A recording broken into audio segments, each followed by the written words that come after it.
আপনি জানেন এত পরিমাণে আমরা গালি খেয়েছি, তারপরে তো দর্শকের সাথে আমরা ছবি তুলি।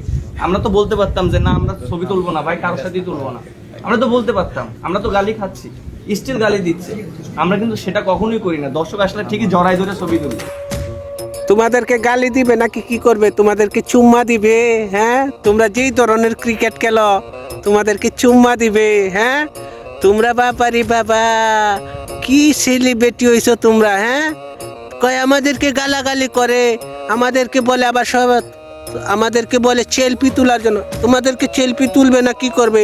তোমরা বাংলাদেশে ক্রিকেট খেলো, তোমাদেরকে ছোট বড় সবাই তোমাদেরকে ভালোবাসতো, আর তোমাদেরকে নিয়ে ছবি তোলার আবদার তো যে কেউ করতে পারে। আবার গালাগালি করলে তোমাদের গায়ে বাজে যায় কেন বাতিজারা? হ্যাঁ, এটাই ভালো হয়। ক্রিকেট খেলা সাইডে দাও, সাইডে দিয়ে এখন থেকে রিক্সা চালাইবা, বুঝছো? রিক্সা চালাইলে ভালো টাকা কামাইতে পারবা, বুঝছো বাতিজারা? এটাই ভালো হইব। হ্যাঁ কও চাচা, তুমি কও কিছু কও। আর রিক্সা চালাইলে অনেক টাকা কামাতে পারবে, টিকিট হইলে খালি দুঃখ পাইবা, দুঃখ।